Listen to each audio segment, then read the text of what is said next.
이렇게 끝마무리를 했어요. 그래서 도움이 되지. 아니 문제할 일도 없으면 어떡해.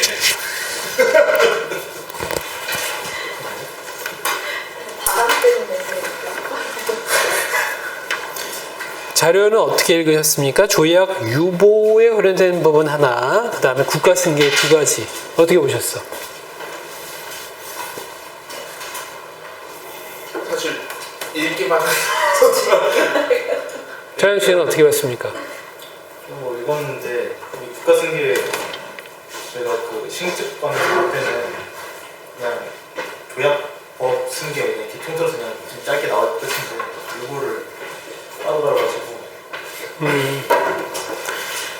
자, 여러분들 서론부터 조금 중요한 부분 체크를 한번 해봅시다. 같이 읽으면 또 한번 이렇게 각인이 되니까.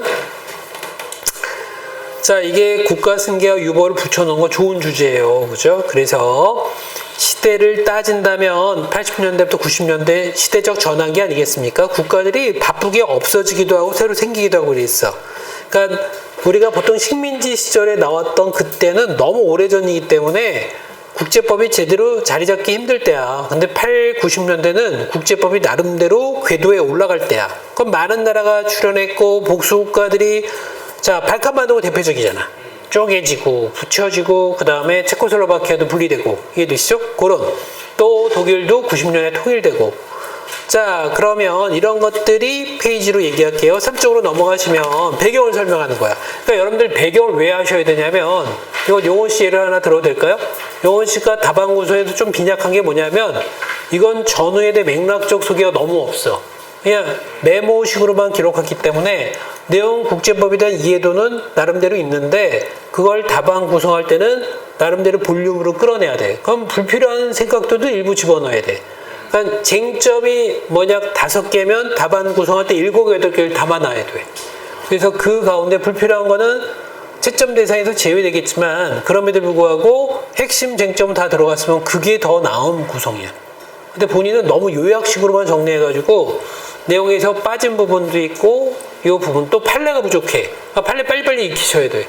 근데 판례 수업을 안 해줬어. 어떻게 익히겠어? 그러니까 여러 가지 한계점이 있는 어차피 그래도 답안 구성은 제법 잘 돼 있어요. 그래도 판례집 샀으면 좋겠어. 이제부터 계속 하나하나 네. 판례를 응용한 문제가 상당수가 많이 나와요. 그렇죠? 그러면 페이지 3쪽 보면 1978년 조약 승계에 대한 이거 기억나시나? 비엔나 협약이 두 가지가 있어요. 83년에 국가 재산, 부채, 그 다음에 국가 또 하나가 뭐지? 갑자기 생각이 나. 국가 재산, 부채, 또 하나가 뭐야? 어쨌건 이게 83년 협약에 발효되지 않은 거, 그죠? 78년 협약은 조약에 대한 승계죠, 그죠? 우리는 조약 승계 협약이라고 간단히 얘기하면 요걸 주목해야 돼. 그 관련된 내용이 전반부에 그래서 요게 국가 승계에 대한 조약의 핵심이고요. 근데 다음부터 한번 읽어볼까요? 조약의 승계 문제를 고려할 때 신중하게 접근하는 게 선행국가, 전임국가에 해당 조약의 유보에 대한 되게 어려운 거야. 사실 내가 처음부터 어려운 주제 담아드렸어. 조약 승계도 벅차 죽겠는데 그 조약의 유보 조항을 승계하는 사안이래. 그죠? 그러면 요 관련된 내용을 자, 요 논문에선 다루겠다는 얘기입니다. 참고로 할게 국제법위원회 ILC는 95년부터 기존의 국제법상의 조약의 유보 체계를 명확하기 위해서 이거 외우셔야 돼. 가이드라인이 있어. 조약의 유보에 실행하는 지침은 1년의 가이드라인이야. 실행 지침이라고 표현하는데 이거 인용하셔도 좋아. 유보에 관련된 건 단독적 문항으로 나오거나 부분 문제로 나올 수 있는데 간단하게 여러분들이 정리한 건 유보 조항이 몇 개 조문에 불과해요. 고작 5개야. 어서 오슈.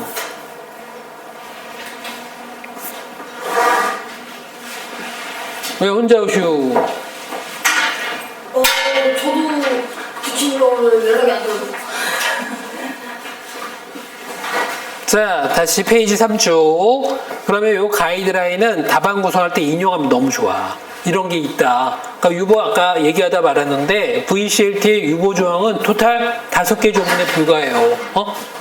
완전히 외우셔야 돼. 유보는 VCLT의 약점이고 가장 그래서 출제위원들이 눈을 번뜩거리면서 내고 싶어하는 거야. 도대체 제대로 이해하고 있나? 이 부분에. 그죠? 그러니까 유보의 VCLT 조문은 참고하시고 조문을 계속 보면서 암기하시는 게 좋아요. 자, 그러면 왜 가이드라인을 5개 조문에 불과한데 이걸 만들었을까? 그러면 영원 씨, 조약법에 나오는 유보는 어떤 내용입니까? 어떻게 되어 있죠? 그러니까 조약을 맺음에 있어 특정 조항에 대해서 자신에게 적용을 배제하는 그런 일방적인 국가의 표시인데 굿. 그거에 대해서 상대국이 거부를 표시하든 찬성을 표시하든 결국에 그 조항은 그 국가와의 양자 관계에서 없는 걸로 처리가 되는 약간 효력이고. 네. 그러니까 방금 얘기했던 건 유보에 대한 개념과 유보의 효력과 그리고 절차 과정까지 서면으로 해야 되고 등등. 그래서 이렇게 5개의 조문의 특징이 있는데 뭐가 부족하냐면 특히 유보의 효력 부여에 대해서 굉장히 조문이 까다롭게 나와 있어요. 그죠? 그래서 페이지 4쪽까지 넘어가시면 ILC의 국제법위원회가 총 5개 부분으로 위 실행 지침 중에 5개 부분, 5부를, 마지막 5부를 국가 승계 시의 유보, 일단 유보의 수락, 유보에 대한 이의와 해석 선언을 제목으로 해서 조금 더 분명히 이걸 드러내고자 했다는 얘기야. 그죠? 바로 이러한 배경을 기본으로 해서 그럼 여러분들 단락 구성할 때는 제일 먼저 단락이 뭐냐면 이렇게 나왔어. 국가 승계에 관련된데 조약의 국가 승계에 대한 78년 협약, 국가 승계 협약 속에 유보에 관련된 여부를 따져봐라 라고 나오면 첫 번째 단락은 어떻게 구성하셔야 되겠죠? 이걸 일반적인 문항으로 합시다. 점수는 약 20점짜리야. 단락은 빨리 고민하셔야 돼. 20점 100점이면 적어도 단락상으로 몇 개 단락이 나오냐면 5, 6개 단락은 나와야 돼. 20점이면. 그죠?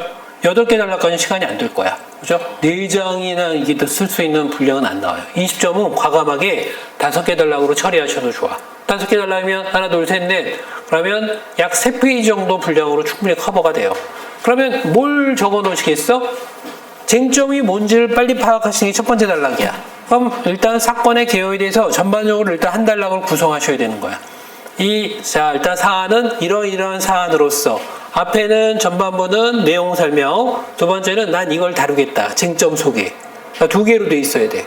그럼 뭘 다뤄야 되겠습니까? 우선 VCAT의 유보 조항을 다뤄야 되고 처음에 나오는 건 그거보다는 먼저 다룰 게 뭐죠? 국가 승계 국가 승계 협약을 먼저 다뤄야 돼. 그 내용을 한 단락 구조로 정리하셔야 돼. 한 단락까지 적어 놓으셔야 돼. 무슨 내용이고 어떤 내용이고. 근데 이거는 많이 쓰는 사람은 2단락까지 잡아요. 그만큼 할 말이 많지. 두 번째가 바로 유보에 관련된 걸 정확하게 기술하셔야 돼. 이것도 역시 한 단락으로 커버하셔야 돼. 그럼 3단락 나오잖아. 사안의 해결과 이거에 대한 비전까지 제시하면 5개 단락이 나오지. 그렇죠? 이걸 한번 구성상으로 머릿속에 한번 그려보시는 거야. 그럼 그런 걸 승계협약에 대해 쓸 때는 그냥 일반적인 내용을 쓰는 거예요? 일반적인 내용. 그러니까 판례 집어넣어야지. 근데 판례가 많지 않아. 그러니까 보통 사건이나 사례를 적어 놓으시는 게 나아. 판례가 별로 없으니까. 그럼 유보에 관련된 건 굉장히 많잖아요. 그죠? 노르웨이 론 사건도 있고, 자기가 쟁점을 어떻게 파악하느냐에 대해서 따라서 판례를 어떻게 적절히 배치하는 건 승부처야. 근데 영원 씨는 아직 판례가 축적이 안 되다 보니까 그걸 제대로 기술하는 게 좀 약한 거지. 자, 그래서 논문을 왜 보여드리냐면 논문의 구성이 단락 구성이야. 알고 보면 이해되시죠? 그러니까 단락의 초록이나 목차 보시면 이렇게 돼 있잖아. 다시 앞으로 잠깐 넘어오실까? 목차 있잖아요. 이렇게 쓰시는 거야. 서론이 바로 뭐냐면 개요 정리야. 그리고 조약과 국가 승계의 관계 이렇게 제목 잡아줘. 그러니까 모든 단락은 소제목이 필요한 거야. 위에 그거 안 써 있잖아요. 그렇죠? 그러니까 도대체 무슨 단락인지 모르잖아. 출제위원들은 바쁘게 채점해야 되는데 도대체 이 친구가 뭘 쓰고 이제 소제목이 없어. 그럼 내용을 읽어봐야 되잖아. 벌써 짜증 일단 올라오기 시작해. 그러면 좋은 점수 못 받아요. 그러니까 내가 이걸 깔끔하게 정리할 수 있는 소제목을 아름답게. 근데 어떤 친구는 소제목을 막 한 줄에 걸쳤어. 아니지. 어휘로 이렇게 핵심적인 내용을 전달해야지. 그렇죠? 그러니까 논문은 쉽게 말하면 답안 구성의 예행 연습이야. 두 번째는 자, 그의 결론까지 이르면 이렇게 5개 단락으로 여러분이 쓰셔도 좋단 말이야. 그죠? 자, 그러면 다시 한번 본문으로 살짝 넘어가 봅시다. 자, 조약의 승계요. 여러분들 공부했던 내용이에요. 조약과 국가 승계의 관계는 페이지 5쪽까지 넘어오시면 국가 승계가 조약 종류의 원인이 되거나 국가 승계를 통해서 특정 국가의 조약이 당사하게 되는 경우 가장 명확하게 그 성격이 드러난다. 국가 승계가 이루어진다면 그 과정에 다양한 문제가 발생할 수 있는데 대표적인 게 뭐다? 조약의 지속성 여부에 관한 문제다. 아하, 먼저 딱 들었어. 조약이 계속 이어지고 있어 없어? 국가, 자, 일단 승계할 때 조약이 살아있어? 그렇지 않아? 이걸 가늠하는 게 제일 중요한 쟁점 아니겠습니까? 그걸 다루는 거야, 그죠? 그러면 여기에서 조약 승계 협약을 참고를 하는데 1조 딱 나왔어. 그러면 여러분들 이건 하나의 오늘은 샘플이고 여러분들 읽을 시간이 좀 부족하니까 아마 강독할 때 일단 제가 이걸 막 활용하는 정도가 좀 약할 수밖에 없는데 답안 구성할 때 조문을 집어넣는 게 좋을까요? 안 좋을까요? 그럼 조문을 암기해야 될 거 아니야. 엄청나게 이게 고난이도 작업이야. 그러니까 마지막 공부 방법은 조문 암기야. 대표 조문은 적어도 자 5개 필요한 조문은 대략적인 구도를 암기하셔야 돼요. 그래서 조문을 많이 활용하는 건 조약문을 암기해가지고 활용하셔도 좋고 저 안 되면 조약도 잘 보시면 아시겠지만 조약문도 위에 제목이 있거든요. 가령 뭐 34조, 18조, 23조, 18조는 자 조약 체결 전에 해야 될 국가들의 자 당연 의무 조항이 나와 있는 거 그렇게 소제목대로 외우셔도 돼. 그러니까 조문을 집어넣는 건 판례와 조문을 집어넣는 건 공부에 대한 볼륨을 내가 보여주는 길이야. 그러니까 그거는 구성하셔야 돼요. 그렇죠? 그러니까 조문을 마지막 지금 조문을 암기하는 건 좀 무리고요. 기본 이론도 이제 아주 그냥 허덕거리고 있으니까 그 이후에 우리가 해야 될 공부는 판례와 조문을 통해서 이렇게 엇붙이는 거야. 지금 우리 저기 수험장에서 공부하는 그 친구들은 이미 조문 암기가 어느 정도 되고 있어요. 막 활용하시는 거지. 그렇죠? 그럼 되게 도움된다고. 그죠? 여기도 자 일단 국가승계협약의 1조는 이 협약은 국가 내 조약에 대한 국가승계 효과에 적용한다 라고 돼 있어요. 이거 활용하는 거야. 그래서 이 협약은 국가의 관행을 일부 성문화였던 2가지 즉 탈식민화 과정에서 만들었던 거 이거 하나 반면에 본 협약이 식민지 독립을 중심으로 작성되었고 지나치게 신생국 위주로 되어 있기 때문에 나올 수 있는 문제 이렇게 2가지 문제점을 거론합니다. 근데 이건 우리가 논문의 구성일 뿐이지 이렇게 쓰기 힘들어. 이해되시죠? 다만 조약의 승계가 무엇인지를 적합하게 단락 하나로 축약할 수 있느냐 이거 연습하셔야 돼. 그럼 뭘 해야 되겠습니까? 제일 좋은 방법 우리 국가 승계는 하긴 했나요? 기본 이론에서? 쉽게 안 했어.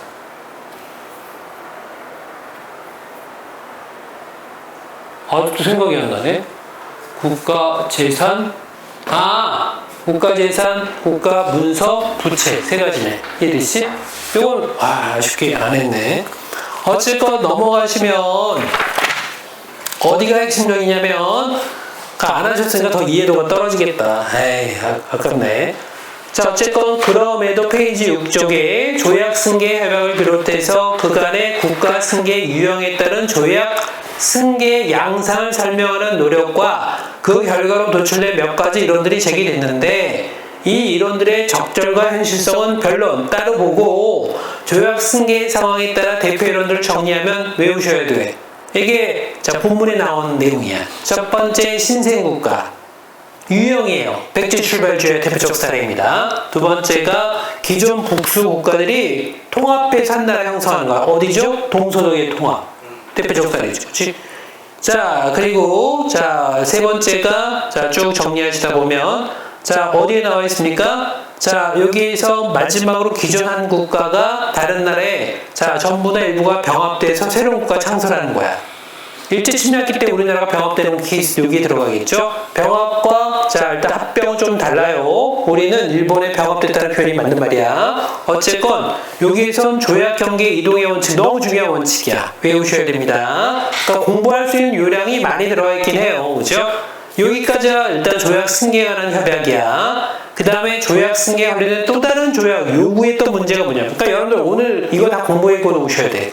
그럼 내가 내일쯤에 관련된 문항을 올릴 거야. 그러면 단락 3개 내가 제시한 대로 여러분이 구성하셔야 돼. 그러니까 논문 공부하고 안 되면 자 일단 뭐 정인석 교수 교재 뒤져서 그 내용 공부하셔가지고 익힌 다음에 써보시는 거야. 단락 구성이 내가 합격 하면 그 단락을 버리지 말고 가지고 있는 거예요. 나중에 공부할 때 그 단락을 그대로 쓸 수 있다는 거예요. 그렇죠? 그러니까 원래는 이렇게 공부하는 거예요. 2차 공부할 때는 손으로 다 쓰잖아. 영어 치는 손으로 써봐야 돼요. 계속. 이거 아니야. 손으로 자꾸 써서 속도 한번 재봐야 돼요. 나중에 이게 손목 터널 증후군이라고 얘기하죠. 그래서 다들 이렇게 밴드 붙이고 공부해요. 그죠? 그거 일단 공부하는 이유는 뭐냐면 답안을 그동안 그 친구들 많이 줬거든요. 뭐 몇십 개, 뭐 하여튼 뭐 100개가 넘을 거야. 그럼 이걸 줬는데 그 친구들은 이거에 대해서 평가를 받잖아. 그럼 다시 써. 리라이팅에서 이 정도는 괜찮아. 합격점 자 근사까지 갔어. 그러고 얘기하면 이걸 이렇게 쌓아놔. 잘된 답안을. 그리고 계속 고쳐. 그러면 나중에 지네들이 또 했던 문제, 그 다음에 기출문제, 아니면 여러 가지 모의고사 통해 했던 문제가 이렇게 쌓일 거 아니야. 나중에 어떻게 시험을 보냐면 여기에서 문항을 따로 만들어가지고 지네들끼리 할 때 이거 하나 무작위로 뽑아. 써. 그럼 그거에 대한 제목만 보고 아니면 문제만 보고 써보는 거야. 그럼 자기네들이 만들어 또 뭐부터 비교해보는 거지. 비슷한 유형이 나온다? 그건 된 거야. 이렇게 해서 각 유형별로 문제를 만든 걸 한 100장 넘어 이게 기록하는 거야. 계속 쓰기 연습하는 거야. 익숙하게. 시간 내로 쓰는 거. 이해됐지? 그렇게 연습하는 거야. 그러면 지금 여러분들이 구성하는 약수정 답안은 빌드업하는 과정이 첫 번째야. 그러니까 내가 국가승계 수업 기본으로 안 한 상태에서 여러분이 따로 공부하시는 거죠. 뭐 일단 교재만 보면 대충 알아요. 저한테 나중에 물어보면 돼요. 이거 이 사항은 잘 이해가 안 된다? 그럼 제가 설명을 해드릴게.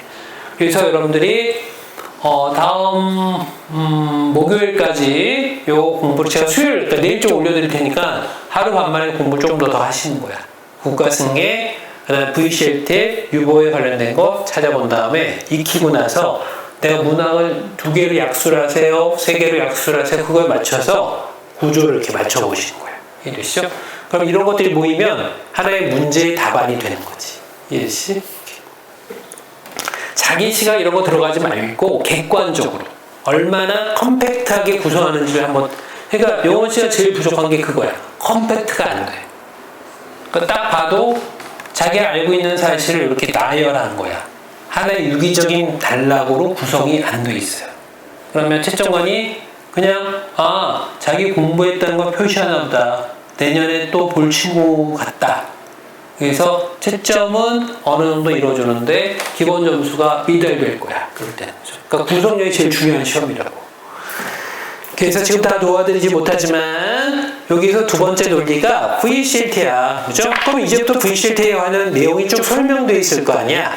그래서 페이지 7쪽까지 넘어가시면 자, 국가 승계에 관련된 VCLT 73조를 주목하래요. 그죠? 국가 승계에 대해서 나왔어. 이 협약의 규정은 국가의 승계, 국가의 책임, 국가의 적대의 발발로부터 조약에 생길 수 있는 문제를 예단하지 아니한다. 그러니까 협약의 규정이 국가 승계됐다고 해서 이 문제가 달리 발전화가 이러지 않는데 예단이라는 얘기는 미루어 짐작하지 말라는 얘기 아니겠습니까? 그런 의미가 73조야.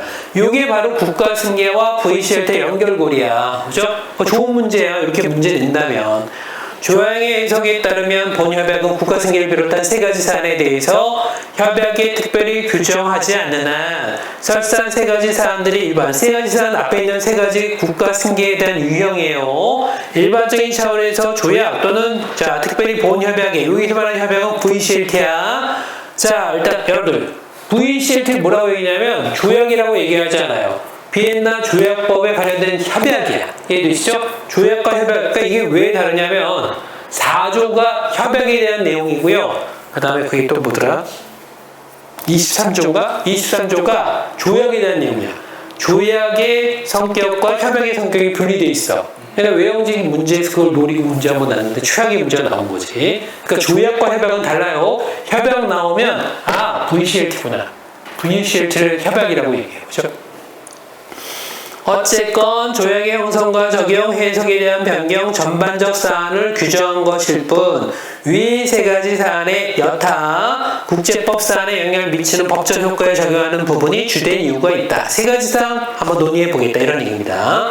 그러니까 취지에 대한 설명이 나와 있어요. 그리고 쭉 나오다 보면 조문이 곳곳에 설명하고 있어요. 그죠? 그래서 밑에서 5번째 줄, 5번째 줄에 26조가 자, 아주 유효한 모든 조약은 당사국들이 구속해서 신의성실하게 이행해야 된다. 이게 유명한 두 개의 의무 중에 하나야. 신의성실 의무 하나 있고요. 아까 얘기했던 18조는 조약이 발효 전에 국가들이, 제약 국가들이 지켜야 될 의무가 관련된 거야. 이해되시? 두 개의 의무가 들어있는 거야. 자, 그리고 제3국에 대한 동의 없이는 의무 권리 창설하지 않는다. 34조에. 그러니까 조문이 여기 너무너무 자료가 좋은 이유가 여기저기 날아다니면서 조약물을 끌어당겨. 그러니까 여러분들 혹시 이거 가지고 계시나? VCLT 전문을 가지고 있나요? 네. 있죠? 옆에 딱 두고 보는 거야. 34조 체크. 그러니까 공부할 때 텍스트 딱 좋아. 그죠? 그러면 여러분들 조약의 유보와 승계가 8페이지에 나와 있는데, 자, 위에서 이미 언급했던 조약 승계는 조약법 협약상, 이거 협약이라고 얘기했으니까 VCLT야. 다양한 사항과 결부할 여지가 있는데 그 중에 나는 뭐만 집중적으로 파겠다? 유보에 관련된 내용만 파겠다. 앞에 있는 전인국가의 조약이 후인국가. 여러분들 이게 어떻게 오냐면 너무 간단한 거예요. 앞에 전인국가가 뭐냐면 알자스 로렌을 처음에 차지했던 프랑스야. 근데 이 지역이 할양돼가지고 국가 승계돼가지고 어디로 넘어가냐면 독일로 넘어간 거야. 그럼 요 지역에 있는 관련된 조약이 그대로 통째로 넘어올 거 아니야. 그러면 여기에 있는 혹시 유보에 관련된 것도 넘어올 수 있나요? 이거 물어보는 거야. 그죠? 그러면 전인국가라고 얘기하는 거 프랑스가 나중에 후인국가인 독일로, 아니면 원래 있었던 체코슬로바키아의 전인국가의 조약이 체코와 슬로바키아로 분리되면서 혹시 슬로바키아로 또는 체코로 넘어갔을 때 유보 관련된 내용이 어디로 갈까? 이런 내용이야. 나름대로 디테일한 문제예요. 그죠? 그래서 유보에 관련된 건 조약의 법적 효과, 방금 용원 씨가 얘기했던 대로 조약의 유보는 뭐니? 법적 효과를 배제하기 위한 거다 또는 변경하기 위한 거다. 그래서 조약 해석과 적용할 때 매우 중요한 요소다. 즉 결과적으로 조약의 승계 문제에 대해서 유보는 난해하면서도 면밀하게 근접해야 될 문제이다. 맞아요. 그러니까 유보는 시험 문제 나오고 또 나오고 또 나올 수 있는 부분이야. 어렵기 때문에. 그죠? 그럼에도 조약의 승계 협약에선 제한적으로 두 문제가 연계된 조항을 찾을 수 있다. 있구나. 보훈 협약의 20조 조항이야. 유보된 조약의 승계 문제에 관련돼서 여러분들이 앞에 걸 완벽하게 이해한 다음에 들어가야 되는데 아무래도 앞에 내용이 좀 부실하다 보니까 일단 이 내용이 이해가 될 듯 말 듯 할 거야. 그러면 조금 더 시간을 드릴 테니까 용어실 빨리빨리 가야 되고, 나머지 분들은 두 개의 챕터를 공부하신 다음에 보면 되게 도움돼요. 근데 지금 시간이 VCLT를 페이지만 해도 이쪽이야. 그러니까 이걸 다 보실 수는 없으니까 지금 시간 되는 대로 조약의 유보 조항만 드립답 하는 거야.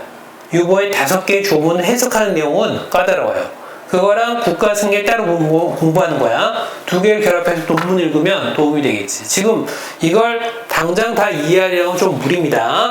이게 바로 그쪽에, 이건 용원 씨가 살펴볼 거야. 쟁점을 어떻게 정리한다? 나 이렇게 피력할 것이다. 이 쟁점을 다룰 것이다라고 유의사항처럼 집어넣는 거야. 어디에? 첫 번째 단락에 쟁점 정리해서 내가 그걸 기록해야 돼.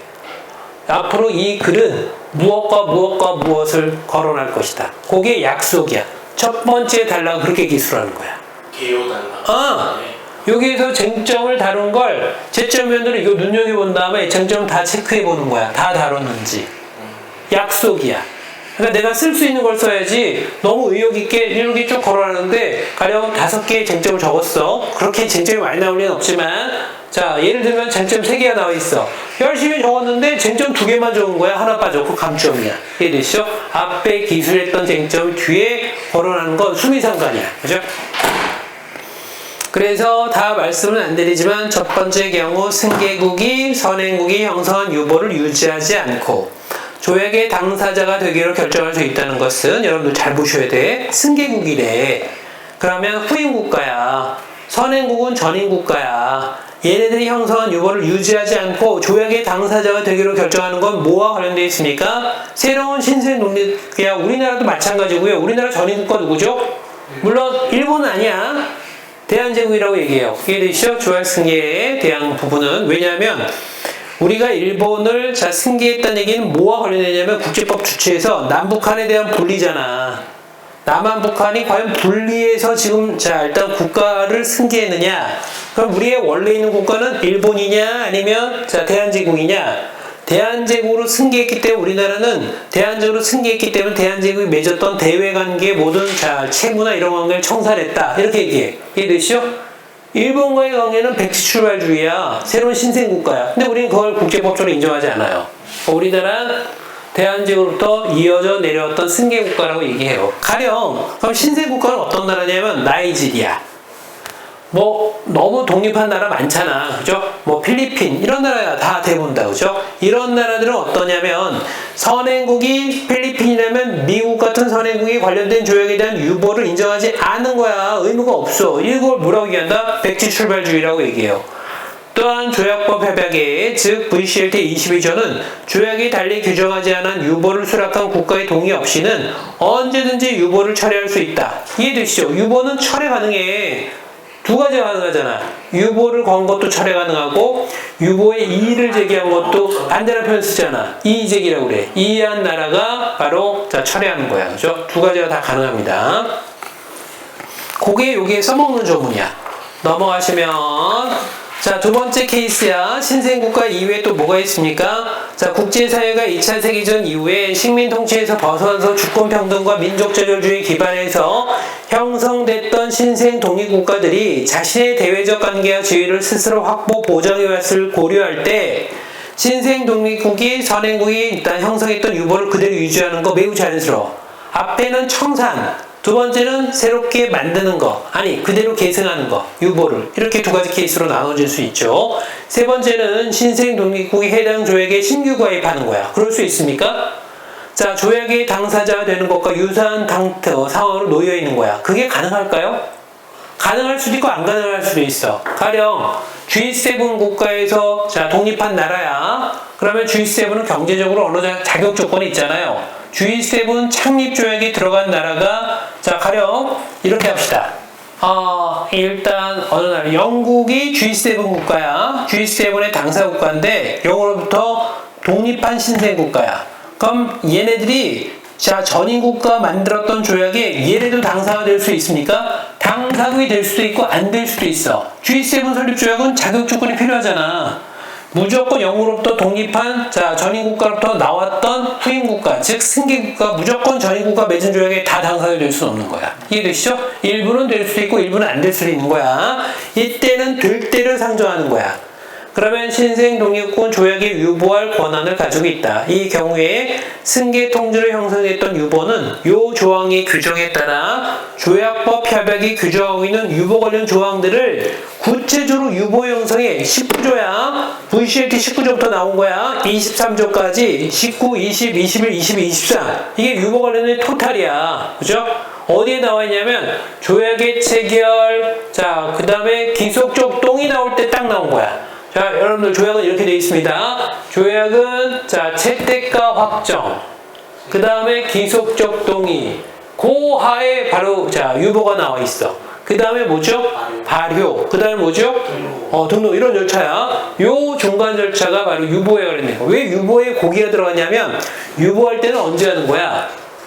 기속적 동의할 때 비준 수락 승인 자 다시 서명 비준 수락 승인 가입 기타 절차, 요때 유보하는 거야. 요때 할 수 있는 거야. 프랑 정부에 확정되고 나서. 기속적 동의랑 비준 절차 할 때 보통 하는 게 요때야. 그죠? 그래서 유보에 대한 게 토탈 19조부터 23조까지 규정이 나와 있는 대로. 그죠? 대략 이해되시죠? 이거야. 그죠? 자, 그러면 여러분들이 페이지 11쪽에 솔직히 말씀해 보셔. 어렵죠? 이해는 되시긴 해? 진짜? 오케이. 그럼 조약 승계할 때 유보 유지의 가능성이 이제 슬슬 시작하는 거야. 자, 조약 승계할 때 유보를 유지하는 걸 추정한다. 신생 독립국. 또 관련된 내용이 쭉 들어가 있는데 너무너무 자 좋은 자료야. 그리고 자 두 번째가 페이지 14쪽에 들어가는 국가의 통합과 분리야. 같이 묶어놨는데 통합은 뭐가 있어요? 어떤 사례가 있어요? A, B 국가, 동서도 통합. 또 어느 사례가 있어요? 예멘.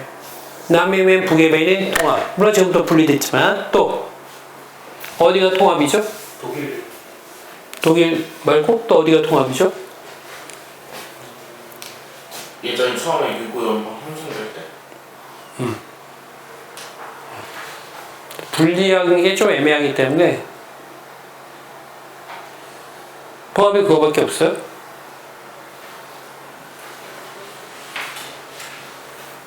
예전에 이집트와 시리아가 아랍 통합공화국으로 한번 묶은 적이 있어요. 딱 3년 동안. 이해되시지?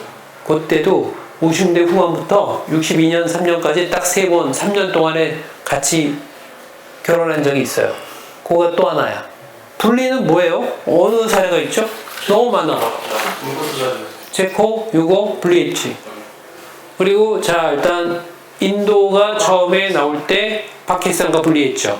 또 동파키스탄, 서파키스탄 분리 너무 많은 사례야. 그렇죠? 요거 다 집어넣은 거야. 요때 읽어보시면 되게 도움이 돼요. 그러니까 하나는 신생 논의구로 카테고리 잡고 두 번째 이게 요령이야. 원래 국가 승계에 대한 건 아까 얘기했던 78년 협약은 4개로 돼 있고요. 그 다음에 국가 재산, 문서, 부채는 5개로 돼 있어. 근데 이걸 얘네들이 요령 있게 논문 쓴 사람이 3개의 카테고리를 분리한 거야. 하나는 신생논의국, 또 하나는 통합과 분리가 어버치나 매치나로 같이 이렇게 얘기한 거야. 그죠? 그리고 넘어가시면 자 여기 이렇게 벌써 이게 2가지로밖에 분리 안 했나? 그러니까 2개를 같이 이렇게 묶어 놓은 거야.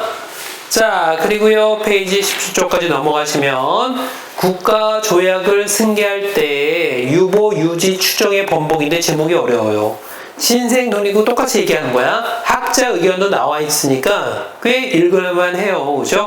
그 다음에 넘어가시면 국가통합과 분리가 또 다른 조약 승계할 때 어떻게 유지가. 그러니까 유보에 관련된 것만 집중했어. 그죠? 그리고 넘어가시면 페이지 20쪽에 조약 승계할 때 새로운 유보의 형성 가능성. 이게 가능할까? 되게 재밌는 논리야.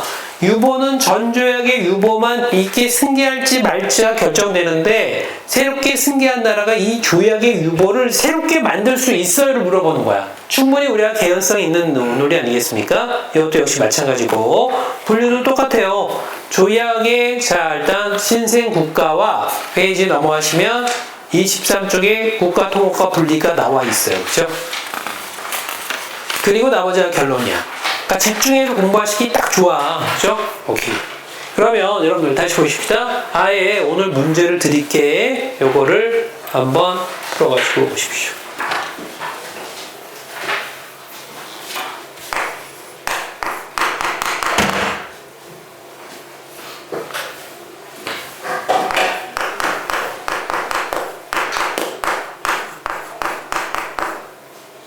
여기 자 일단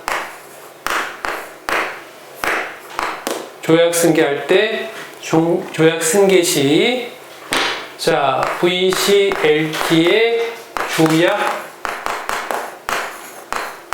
유보사항을 국가 자 일단 승계 유형에 따라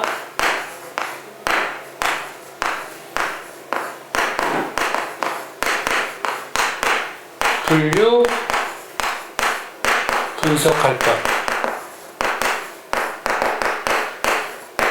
자 여기다가 첨부는 사례를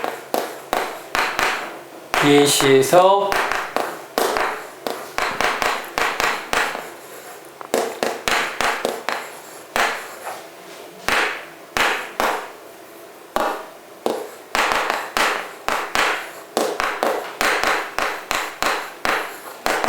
두 번째는 단락은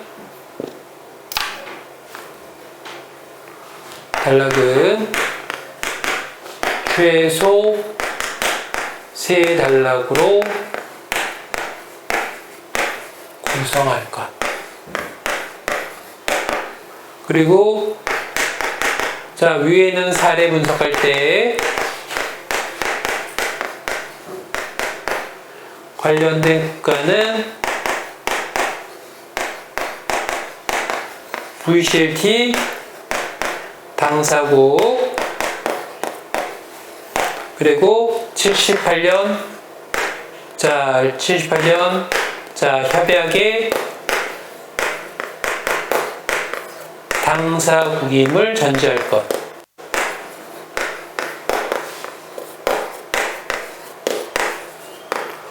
이렇게 조그만 소문항이 나와요. 이게 무슨 말씀인지 아시겠습니까? 다 읽으시고 정리하는 거야. 조약을 승계할 때 VCLT의 조약 유보사항에 관련돼서 국가 승계 유형은 아까 세 가지를 분리했잖아요. 그죠? 신생 독립국, 그 다음에 국가 분리, 국가 통합, 이런 유형. 그러니까 여기는 이건 없어. 뭐가 빠졌냐면, 원래, 자, 일단 여기 나오는, 자, 일단, 국가의 승계, 즉, 조약의 승계에 관한 78년 협약에서, 비엔나 협약에서 뭐가 없냐면, 여기 안 나온 게 뭐냐면, 하량이 안 나왔어. 하량. 알자스로 그러니까 하량이 없다고. 그러니까 나머지가 나와 있는 거야. 신생 독립국, 그 다음에 국가 분리, 국가 통합. 세 가지는 정확히 나와 있어요. 그죠? 그래서, 이 유형은 분류 분석이라는 얘기는 여러분들이 조약 승계할 때 유보는 이럴 때는 이렇게 유형별로 나눠줘요를 여러분들이 깔끔하게 분석하시는 거예요. 요 단서 조항을 세 가지를 달아놓은 이유는 단서 조항은 이렇습니다. 사례를 예시하는데 여러분들 이걸 내가 선택하는 거야. 내가 체코슬로바키아를 염두에 둔다면 원래 체코슬로바키아 때 맺었던 즉 다른 국가와 맺었던 조약이 체코와 슬로바키아로 분리하면서 넘어갔을 때 유보는 어떻게 처리된다 이렇게 쓰시는 거야.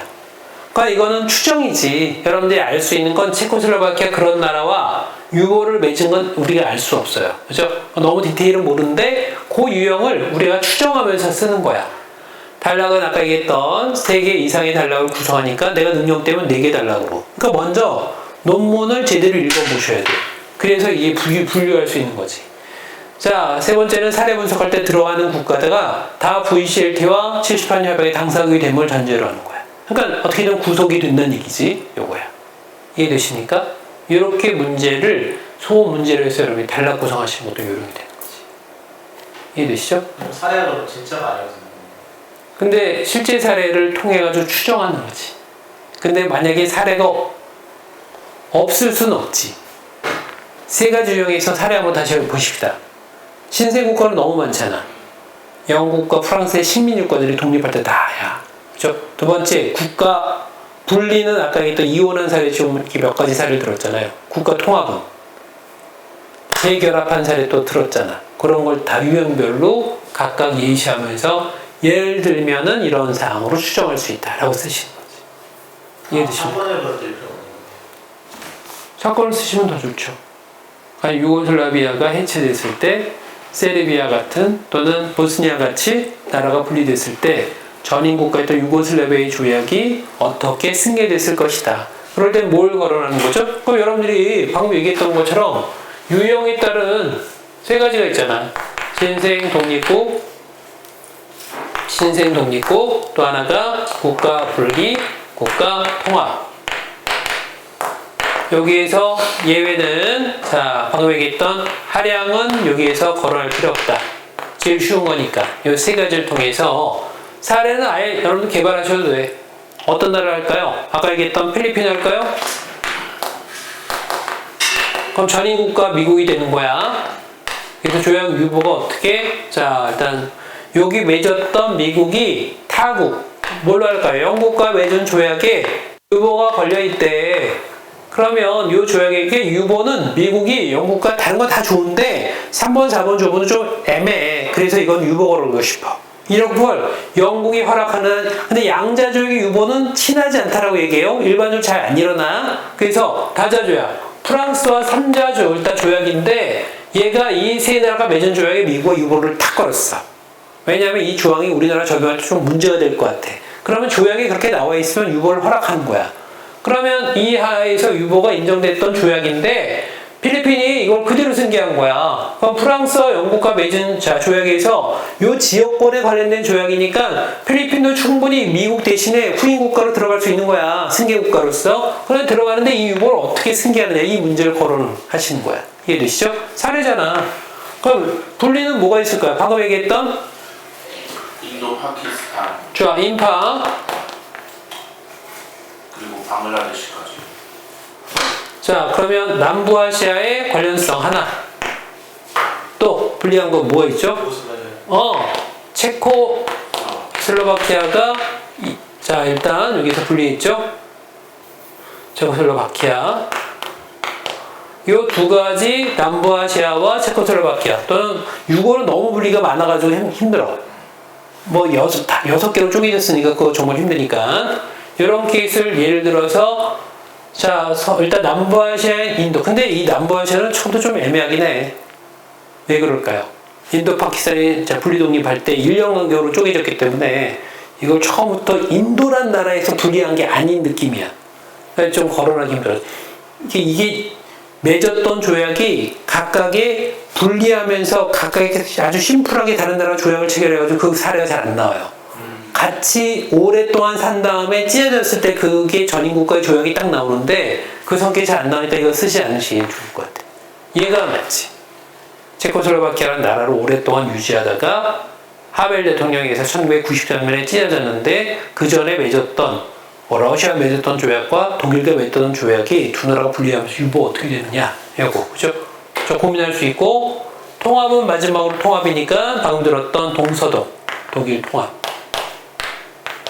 이렇게 세 가지 사례를 여러분들이 각각 추론하시는 거야. 그럼 적당히 추론 능력이 있다? 여기에서 자 통합 예를 들었는데 이걸 자 이렇게 치르는 과정에서 제대로 개념이 살려 있다 이렇게 이걸 제가 판단하겠다는 얘기야. 한번 시작하시는 게 자 그래서 이거는 언제까지 이게 가능할까요? 여러분들이 한번 다시 공부하시고 쓰고 할 때까지 용원 씨는 내일까지 내셔야 되고 나머지 분들은 좀 시간 여유를 드릴게. 언제 쓰실 수 있을까? 목요일 좋아. 목요일에 국제정치학 문제를 내일 좀 더 올려드리고 아니다. 제가 경험으로 보니까 논문과 내용을 공부할 시간이 좀 부족해요. 전날에 하는 거 좀 무리야. 공부 속도 올리시려면 오늘 제가 집에 가서 올려드릴 테니까 국제정치학 공부를 하신 다음에 거기에 관련된 자료를 읽고 논문도 드릴 테니 공부하신 다음에 언제 제출하냐면 언제 논문을 띄워올리냐면 오늘 띄워올릴 테니까 목요일 공부를 미리 조금 하시고 또 국제법을 또 이 상태로 공부하시고 이렇게 조금 더 지그재그로 계속 올리는 게 도움이 되지 않을까 싶은데요. 논문 내용이 너무 복잡해서 이걸 다 설명은 못 드리겠는데 이해는 되십니까? 구조는? 어떻게 한번 개요 정리 한번 해보십시오. 일단 개요에서는 한 번 읽으셨어? 네. 개요에서는 이렇게 이 논문에서 말한 것처럼 그거를 쟁점을 잡으면 될 것 같습니다. 그래서 아까 말했던 것처럼 이제 유보가 유지될지 아니면은 유보 유지를 거절할지 아니면 새로운 유보를 창조할지에 따라서 정리를 한 다음에 그 안에서 이제 분리 신생국가 분리랑 통합을 따로 얘기하는 게 좋지 않을까. 서현 씨, 왜 VCLT는 유보 조항을 만들었을까요? 최대한 조약법 이제 기본 잡으면서 최대한 많은 국가들이 참여할 수 있도록 기고정. 그럼 유보에 관련된 판례가 뭐가 있습니까? 유보를 걸어가지고 동북권이니까. 제노사이드 협약은요, 48년의 협약. 그거 뭐가 많이 걸려있어? 유보 많이 걸려있지. 그래서 국가들이 이것 때문에 이의제기해서 권고적 의견으로 유보 이거 충분히 걸 수 있다는 걸 확인했잖아. 이해되시죠? 그러니까 VCLT 다시 한번 보셔야 되는 거야. 공부는 좀 안타깝게도 지금 우리가 변칙적으로 하고 있는데 공부가 순서대로인 게 뭐가 있어? 이러면서 복합적으로 공부하다 보면 실력 뭐 처음부터 그냥 ABC부터 하면 좋은데 어차피 우리는 그런 입장이 안 되잖아. 그러니까 여러분들이 복합적으로 공부하셔야 돼. 그죠? 네, 현씨 유보 공부하셔야 돼. VCLT를 어떻게 구조하죠? 처음에 조문상으로 80여 개가 좀 넘는 조문이 어떻게 구성되어 있죠? VCLT 골격부터 먼저 이해해 봅시다. 처음에 나오는 1조, 2조가 목적과 개념 용어 설명이 쭉 나와 있죠? 그 다음에 뭐예요? 처음에 나와 있는 게 전권 위임장에 대한 조약의 체결의 당사자들에 대한 개념이 쭉 나와 있지. 언제 조약을 체결하는데 누구에 의해서 체결하는지 쭉 나와 있어. 그리고 아까 얘기했던 대로 채택과 인증에 대해서 서명, 가서명, 조건부 설명에 관련된 내용이 쭉. 그죠? 이게 처음의 절차들이야. 그 다음 뭐가 나왔을까요? 그다음 기속적 조정에 관해서 기독적 조정의 비준과 그러니까 서명과 비준에 대한 차이점을 이렇게 쫙 나열해서 나와 있고 그 밖에 뭐 수락 승인과 가입과 이런 절차가 쫙 나와 있어. 앞에 건 쉬워요. 그러다가 제3국의 권리 의무에 관련된 내용 들어가 있어. 그죠? 근데 그 중간에 뭐 바로 얘기했던 유보의 5개의 조문이야. 그 다음 어디로 흘러가죠? 방금 얘기했던 신의성처 원칙. 의무에 관련된 내용이 또 들어가 있겠지? 그러면 초약에 대한 발효 과정에 대한 설명이 쭉 나와 있고 마지막에 등록 과정이 쭉 나와 있고 요 한 달락 끝. 이게 조약의 기초예요. 나머지 두 번째 토막은 뭐로 되어 있게요? VCLT가. 절차법. 절차. 그러니까 해석에 관한. 네. 조약 해석이 그 다음 들어가 있어. 그게 중간 매개체야. 조약 해석 어떻게 하죠? 이거 되게 요새 다코스야. 그러니까 그 문헌 자체로 문헌주의. 맞아. 뭐 문맥에 따른 해석. 그 다음 문맥에서 고려할 게 뭐가 있죠? 추후 관행, 추후 관련된 국제법의 규칙 이런 거 다 살펴봐야 되겠죠? 그런 거 다 해가지고 해석 됐어. 그 다음에 넘어가는 게 뭐예요? 가장 중요한 하이라이트야. 시험에 제일 많이 나왔던 파트야. 조약의 무효. 그걸 부적합, 종료, 시행정지 이런 게 쭉 설명돼 있잖아. 이게 끝까지 다 그런 파트야. 그러니까 제일 중요하죠. 그러니까 두 가지 파트야. 공부하신 김에 좀 욕심내면 오늘 집에 가서 VCT 한번 쭉 보시는 거야. 내가 조문상으로 이해 안 되는 거 체크하고 공부할 때 욕심내려면 좀 시간을 많이 투자하시는 게 좋아. 이걸 찔끔 한번 보고 논문 보고 오늘 지쳤어 끝 이게 아니라 하려면 집중 파는 게 좋아요. 그러면 내가 작심하고 본다면 유보에 관련된 걸 파생적으로 공부하실 때 보통 그렇게 하는 게 제일 효과적이지 않을까 싶어. 그러면 내가 여기에 힌트가 국가승계와 VCLT가 나왔어. 근데 기본은 VCLT야. 그럼 내가 이걸 시간 내가지고 이걸 따로 본다? 당연히 지금 그럴 시간이야. 그러면 여러분들이 용훈 씨도 마찬가지예요. 워낙 기초 조회, 일단 VCLT에 나올 확률이 거의 20-30%야. 가장 빈도수가 높아요. 그러면 이때쯤 그냥 아예 처음부터 그냥 쭉 밟아보시는 거야. 몇 페이지죠? 40페이지. 40페이지? 아니, 이거 말고. 저기, VCLT. 정인석 교수의 교재상으로 몇 페이지죠? 100페이지 좀 넘나요? 집중한다면 2시간이면 끝나. 쫙 보신 다음에 체크 딱 한 다음에 이걸 끝 덮고 나서 관련된 거 지금 부적합하는 지금 어울리지 않으니까 그거 빼더라도 앞에 부분은 완벽하게 조약의 체결 과정은 해석까지 읽어보시는 거야. 그거 내용은 제가 보기에 1시간이면 끝날 거야. 그래서 계속 체크하시고 판례 그러니까 영원 씨가 지금 부족한 게 판례니까 판례를 보완하시는 거야. 자 일단 한 50페이지에 나올 수 있는 판례가 몇 가지가 있는지 체크하신 다음에 뭐 사셨죠? 정인석 그 교수의 판례집 사셨나? 네. 거기서 부족한 판례를 채우시는 거야. 그렇게 공부하셔도 좋지. 그래서 목적 있는 공부가 이루어져야 되지. 그렇게 합시다. 여러분들 요거 자료는 그렇다 치더라도 저거 있잖아요. 요거 두 번째 부가자료. 이게 내가 오늘 드릴 자료가 아니야. 근데 지금 복사를 못 해가지고 이걸 드렸는데 이렇게 한번 꾸며봤어요. 2차 답안지 구성 개요라고 얘기하는데 이거 국제정책에 관련된 자료야. 에이씨. 에이.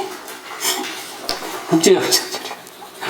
예전에 국제정책 하면서 이거 하려고 했더니 국제법은 따로 있어요. 됐고 이거는 뭐 나중에 국제정책에 가지고 오십시오. 질문. 내용과 그 다음에 구성에 대해서 질문. 여기 남아서 쓰고 가시는 게 제일 좋아. 아니에요. 그대로 쓰셔도 상관이 없어. 저기 권이사가 답안을 가지고 있을 거예요. 외교원 답안이 있어. 답안지. 거기다 한번 써보시는 거야. 오늘 제출하고 가시면 너무 좋지. 현장 글쓰기가 제일 좋아요. 내가 글씨체를 좀 알아야 되니까. 영원 씨 글씨체를 잘 못 봤어요. 차현 씨는, 그러니까 우리 네 분, 혜원 씨가 옛날에 처음에 냈을 때 기억이 나는데 아직 글씨체인지 까먹었어. 한 번도? 이런.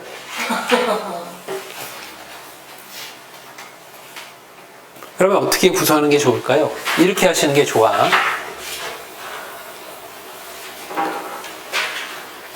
자, 국희 씨도 좀 지금은 뭐 내가 아직 이 수준 그런 게 없어요. 외교는 첫발 딛는 순간에 자기가 그 길을 만들어가는 과정이라고 생각하시면 돼요. 단계적으로 올리는 거 그런 거 뭐 없다고 보셔도 돼요. 이렇게 구성하시는 거야. 이게 한 페이지야. 그러면 이렇게 돼 있어요. 한 30 몇 줄에 돼 있어. 그럼 어떻게 기술하시냐면 소제목 지금은 개요 쓰면 너무 좋은데 개요를 요새는 꼭 쓰는 추세가 아니기 때문에 개요 미리 안 줘도 돼요. 소제목 1번 여기 제일 큰 제목이야. 그러면 자 쟁점 정리 이렇게 잡아도 돼. 그래서 소제목은 그 다음에 살려도 좋아요. 소제목은 아라빅 숫자 1번 그 다음에 1번. 그러니까 내려오면 기껏해야 3개까지 내려온 게 다야. 자 20점부터 30점짜리의 분량에서 소제목이 3개 분리되면 그게 끝이야. 더 분리하면 안 돼. 1번인데 그러면 답안이 너무 번잡하게 돼요. 그렇죠? 그래서 최소한 나오는 게 1번 아라비아 숫자 2번 정도로 구성하셔도 좋아. 그러면 일단 분량을 얼마나 채우면 좋겠습니까 하면 문장이 쫙 쓰잖아요. 이것도 소제목 필요한 거지. 자 이거 자 유보의 의미 뭐 이렇게 그럼 이렇게 쭉 자 이렇게 쓰는 거야. 그러니까 쟁점 정리는 이렇게 쓰면 안 되지. 그건 좀 이따 더 설명드리고 문장 끝나잖아요. 한 문장 이어 붙이는 거야. 단락쓰기야. 함부로 여백 남겨놓으면 안 돼요. 여백은 의사표시의 의미야. 그러니까 함부로 내가 단락을 끊어줬다는 의사표시니까 한 단락 구조에선 최소한 여백은 딱 2번 보여야 돼. 단락 끝날 때 한 번, 또 다시 한 번. 2번이 끝이야. 이해되시지? 너무 여백이 많이 보이는 거야. 그래서 손으로 써야 돼요. 워드 치니까 그 감이 안 오는 거야. 내가 분량을 얼마나 채울지 잘 모르는 거야. 그러니까 절대로 손으로 쓰셔야 돼. 그래서 다시 얘기하면 요게 답안이 이렇게 돼 있잖아요. 그러면 제목 나왔어. 쟁점 정리야. 그러면 여기에 쫙 썼어. 이 정도 분량이야. 끝에 여기 끝났어. 여기 여백이 유일해. 계속 문장 이어쓰기지. 그 다음에 두 번째. 자, 사안에 일단 여기에서 유보와 관련된 내용을 적게 했어. 그죠? 1번. 유보에 대한 개념이야. 그러니까 2개가 제목으로 자, 2줄이 배치됐죠? 그 다음부터 더 쓰면은 이거는 분량 잠식이야. 평가 그럼 못 받아요. 쓰기 시작해. 그럼 이게 절반 정도 한 단락이잖아. 나머지 쓰는데 한 단락 차지했지? 그러면 2개 단락이면 충분한 거야. 넘어가면 안 돼. 이걸 3단락 구조로 쓰면은 너무 조밀하게 돼요. 엉성하게 돼요. 그래서 단락 구성은 한 페이지에 2개 단락 들어간다고 생각하시면 돼. 3개 단락? 아유, 그거는 조금 조잡하게 돼. 1개 단락? 너무 길어. 채점이 싫어해. 그럼 두 번째 페이지에 뭐라고 적어 놓을까요? 자, 뭐 2번에 유보의 적용 이렇게 썼다면 세 번째 단락. 이걸 한번 단락을 쓸 거 아니야? 세 번째는 자 국가 승계에 대해서 여러분이 쓰는 거지. 가령 예를 들면 그죠? 자기 순서 바꿔도 상관없어. 쭉 써. 1번에 대해서. 그리고 나머지는 자 유보와 자 일단 네 번째죠. 유보와 국가 승계에 대한 관련성 이렇게 쭉 쓰시는 거야. 그리고 사안의 해결 이렇게 쓰시는 거지. 이해되시죠? 이렇게.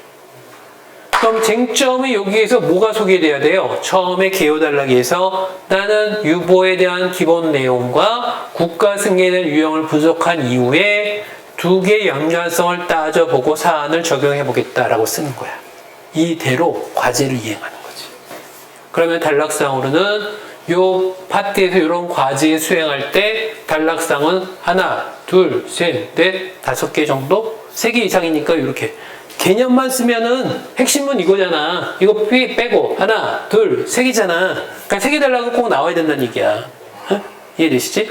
그리고 내가 사안을 해결과 개요 단락을 추가해서 그 이상 2배나 2배보다 한 단락 더 많거나 해가지고 토탈 단락 수는 이런 문제가 보통 몇 점짜리냐면 25점 또는 30점짜리 분량이니까 단락성은 하나, 둘, 셋, 넷, 5, 6개 또는 7개는 나와. 이해되시죠? 그러면 한 페이지에 2개니까 7개면 몇 페이지입니까? 3페이지 좀 넘어가겠죠? 이 정도 분량이면 딱 좋아. 시간상으로도 이렇게 시간 계산해야 돼. 어느 정도 시간이 필요하겠습니까? 이렇게 이제 딱 시험장에 앉잖아. 그러면 심장이 밖으로 튀어나와. 너무 두근거려가지고 그죠? 노랗게 보여. 그럼 시험지 다 줄 거 아니야? 앉아서 이제 풉니다. 그러면 시간 딱 차임 올려가지고 풀잖아요. 그럼 시간 딱 되기 시작해. 근데 눈에 안 들어와. 희한하게도. 그러니까 마음 잡히기까지 딱 5분이 시간 걸려요. 그 다음부터는 되게 초조해진 거야. 이게 그래서 무당을 전체적으로 파악하실 때 배점을 옆에다 다 적어 놓는 거야. 나 몇 분 정도 이제 소요하겠다. 계획된 시간 안에 쓰셔야 돼.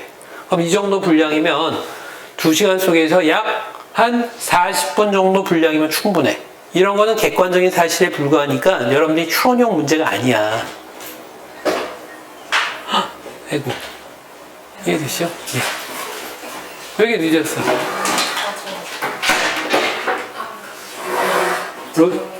로스쿨? 오늘 이 시간에 끝났어? 그래서 이렇게. 그래서 6, 7 딸락이면 이 정도면 충분하지 않을까. 시간상으로는 40분인데 과연 쓸 수 있느냐? 이걸 고민하고 할 시간이 없어요. 손에 받자마자 바로 쓰셔야 돼. 그래서 40분 안에 끊지 못하면 두 번째 문제부터 초조해지시 밀려. 그러면 시간 안에 합격점까지. 왜냐하면 이 정도 문항이면 누구나 준비된 문항이니까 그냥 써요, 다들. 조금 탄탄하냐, 약간 허술하냐 차이지만 써. 시간도 이 정도 일단 문항을 공부했던 한 2년 동안 죽어라 공부했던 친구들은 그냥 한 번에 30분에 끊는 친구 봤어. 쫙 써가지고 발라 깔끔하게 답안지 3장 딱 깔끔하게 완성해서 딱 냈는데 30분이야. 충분히 합격권이야. 근데 이걸 만약 1시간을 끌었다. 이제부터 이 친구는 두 번째, 세 번째 문제에 대해서 고전할 친구야. 아무리 탄탄한 내용이라도. 이해되시지? 이거는 40분이야. 자기의 어떤 추론형이나 아니면 이걸 유추형 문제가 아니고 객관적 사실을 그냥 적용하는 문제니까 시간 소요는 덜 되는 문제예요. 까지. 지금 질문에 대해서 사안의 해결이라고 할 게 없지 않나요? 없지. 실적으로 이게 우리가 보통 나오는 전공평가 문제랑 조금 거리를 멀고 약수령이라고 얘기했잖아요. 논문 읽고 제대로 담아 놓는 걸 제가 이번 과제로 삼으려고 하는 거니까 논문 강도를 조금 더 열심히 하신 다음에 남아서 오늘 뒤에 수업 없을걸요? 7시야. 있어요. 한번 기술에서 현장에서 한번 내놓으시는 것도 한번 내가 보고 싶어. 내용은 조금 참고하셔도 돼. 논문에 참고. 이렇게 해서 보시고 옮겨도 좋고 뭐 등등. 내용적이나 이런 건 좀 더 공부하시다가 나한테 질문하셔도 되고 뭐 필요한 자료 있으면 제가 부가 자료는 계속 드릴게. 표정이 왜 그렇습니까? 지금 저 분량에서 개요나 문제 해결 같은 것도 보면 대충 양이 그냥 한 단락이니까 1분기 반 정도 쓴다고 보면 질서형에 따라는 뭐 여기서 아까 얘기했던 것처럼 여기 사안이 나왔어. 판례를 응용한 거야. A와 B 국가 원래 한 국가였다가 A 국가 일단 B 국가 민족적 분리에 의해서 몇 년도에 분리했다. 분리한 이후에 A 국가 다른 C 국가 다시 이렇게 만들 수 있어. A, B 국가가 한 나라였다가 요 상태에서 민족 분규 때문에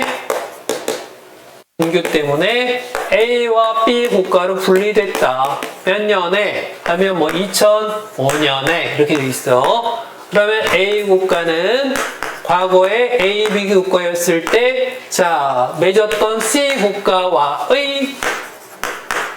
국가와의 복원 계약에 대해서 일단 복원 조약에 대해서 승계로 인한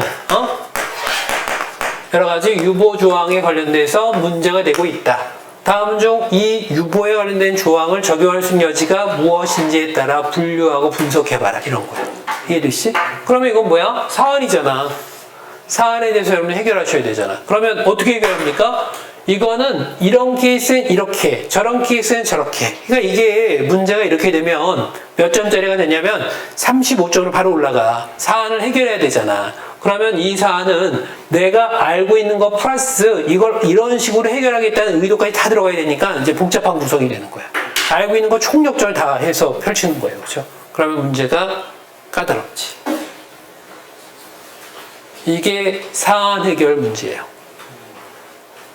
이해되시지? 질문. 최현준이 이거 읽으셨어? 자료. 어땠습니까? 이해되시던가요? 좋아. 그럼 당장 다 쓸 수 있는. 현찬도 한번 써보실래? 2달러까지는 만들 수 있어. 핵심은 요거만 쓰시면 돼. 오늘 한번 떠가지고 내가 한번 직접 첨삭할 수 있는 기회를 주셔. 요거만 적으면 돼. 그러면 우리가 논문에서 공부했던 유형에 따라서 유보를 어떻게 접하는지를 2개, 3개 달락으로 쓰시는 거예요. 단락 유형과 문장은 내가 그때 봐드릴게. 그럼 직원분이 지금 가셔가지고 답안지를 하나, 둘, 셋, 넷, 다섯, 여섯, 일곱, 10장 정도가 필요합니다.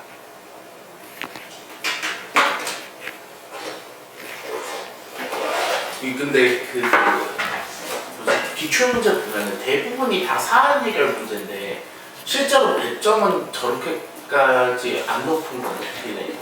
왜냐면 배점이 어떻게 됐냐면 40점이 25점, 15점 이렇게 돼 있어. 그러면 사안에서 요거 하나만 따져가지고 하면 이런 거지. 이런 경우에서는 40점이야. 원래 원칙 사안 집어넣고 40점인데 요 국가승계 유형에 따라 분류하시오 15점. 그거에 따라서 유보를 어떻게 적용할지 25점. 이렇게 나누는 거야. 그러면 그렇게 해서 각각에 다 집어넣지 않아도 그거는 단락이 그만큼 조절이 되지. 15점이면 4개 단락이면 충분해요. 게임 끝. 보통 15점이라고 얘기하는 건 객관적 사항만 집어넣는 거야. 국가 유형이 뭔지, 그죠? 근데 요거는 뭐 쓰실 수 있으실까요?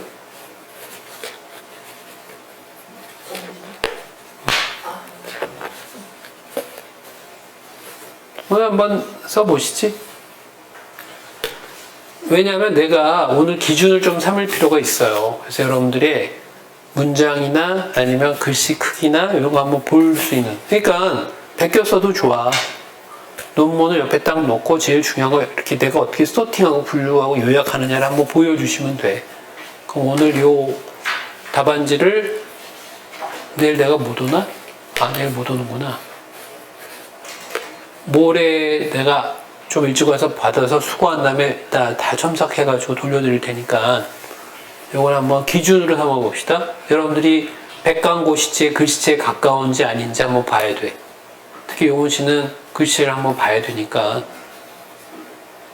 지금 미안한데 한번 권 이사님한테 가서 한번 답안지 구해가지고 오셔도 될까요? 한 10장 정도? 예. 최현 씨는 이렇게 새초롬한 표정으로 안 좋은 일 있죠? 있죠? 있죠? 그냥 오는 거 자체가 싫어. 왜? 여기 정답고 즐거운 사람들도 많은데 왜 뭐 일이 있어요? 아니요. 일 있구나. 아니 근데 그때 없어지려고 하는데. 아니라니까 오늘 아 그래요? 안 그럴 확률이 매우 높아졌어. 못 믿겠어요. 믿으면 바보 아니에요? 교수님 저희 끝나고 그 밀리의 보충이라고 해주시는 거예요. 내가 네. 저희